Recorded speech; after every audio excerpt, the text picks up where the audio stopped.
ya mtaa.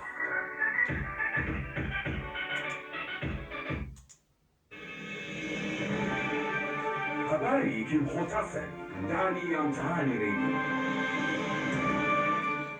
Mchana mwema msikilizaji, popote ulipo, hujambo na karibu kwenye habari zetu kimuktasari. Jina langu ni Maureen Achim.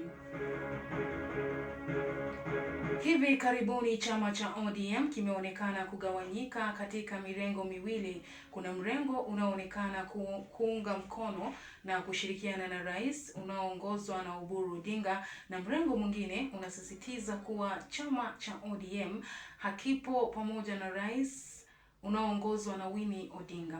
Lakini swali linajitokeza, ni nini chanzo cha kutoelewana huku? Isaac Wanjohi ambaye ni mchambuzi wa masuala ya kisiasa katika eneo la Dagoretti atakuwa anatupa uchambuzi wa sababu zinazochangia mvutano na kutoelewana miongoni mwa wanachama wa chama cha ODM. Na kwingineko, ofisa mtendaji katika kampuni ya kitaifa ya Sato Kenya Alex Njagi amewataka Wakenya kukumbatia bidhaa za kampuni hiyo, kwani zinasaidia kupunguza gharama ya usafi wa mazingira nyumbani na sehemu zingine ambazo choo za kisasa zinahitajika. Akizungumza na Mtaani Radio, amesema kuwa hapa nchini Kenya kampuni hiyo imeweza kusambaza zaidi ya choo milioni 5 kwa Wizara ya Afya na ile ya Mazingira. Amezitaka kushirikiana na kampuni ya Sato kuweka choo za kisasa katika ofisi za umma kama vile shuleni, hospitali za umma miongoni mwa sehemu zingine.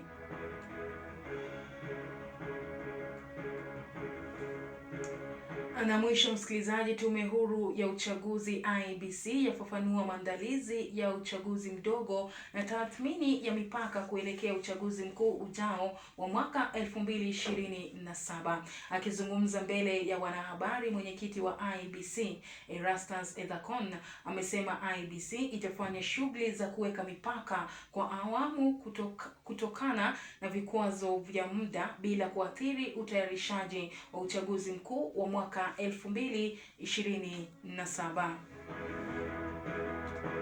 Na msikilizaji, hizo ni baadhi tu ya taarifa zetu kimuktasari. Kwa haya na mengine zaidi, ungana nami mida ya saa 10 kwa habari kikamili. Jina langu ni Maureen Achim.